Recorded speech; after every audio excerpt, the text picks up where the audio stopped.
Hi there, you're watching the first video for stress management. My name is Melissa Kopchnoff. I am a Columbia Basin Trust Youth Advisory Committee member, and I'm also a student at Selkirk College.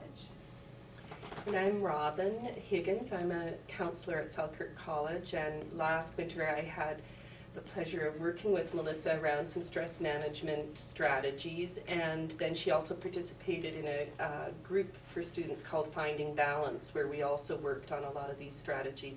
So we're going to try and collapse into 10 minutes what we probably spent several months working on, but hopefully it'll be some simple strategies that might be helpful to you if you're feeling stressed.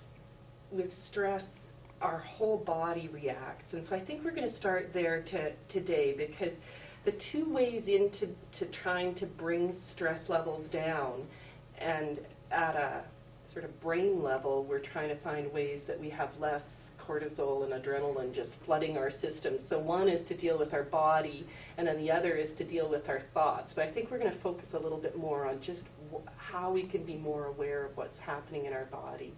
So we've got your great drawing here. Why don't we both kind of look at this? So how is your stress level right now? At this moment, it's pretty good. I'm pretty calm, but usually when I'm stressed, I don't actually notice how it affects my body until I have the opportunities to really just sit down and be present in the moment. Usually I'm just so busy and I have no idea like what part of me needs some attention. When you think of that experience, what happens in your body? And we're all different, so I'm going to put some of the things that happened to me as well, and we might ask Dana to contribute as well. She's at the camera, but I think just to kind of look at the fact this is a very human experience. So what do you know about yourself when you really get wound up? What happens in your body? So for me, most notably, right in the head here, I get a lot of tension. It's like right up here by the temple. Okay, can you just kind of draw that in? It just can be... So right here, I feel a lot of tension. But I also get it in the jaw as well, so approximately over here as well. Right.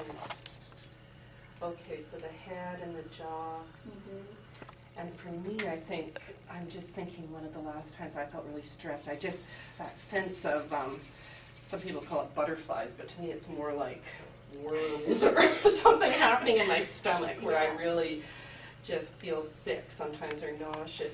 Well, I remember, Melissa, when Dr. Helen Beresford did the workshop with us on stress and anxiety, she said that this is like the caveman response, or cave woman in our case, but where it's like a tiger is ready to, a saber-toothed tiger is ready to attack, and so our heart's racing so we can escape, our stomach's churning, your whole system shuts down so that you can just get out of that situation and save yourself. And our problem is that most of the things that happen to us aren't life-threatening, but our system reacts like it is. That's definitely true, and I remember her saying that when you're having what's like called a panic attack, the blood rushes from one area of your brain to another, and you're using your dinosaur brain, and because of that, you can't think rationally.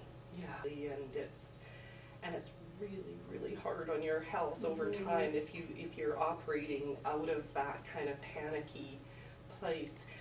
So the reason it's worth doing this, drawing the body and thinking about what's happening in your body, is just the awareness, building up your own reflection on what starts to happen for you, so that then you can really deal with those specific areas sometimes, whether that's with massage or breathing or you know, there's all kinds of ways, but I think knowing yourself and knowing what affects you.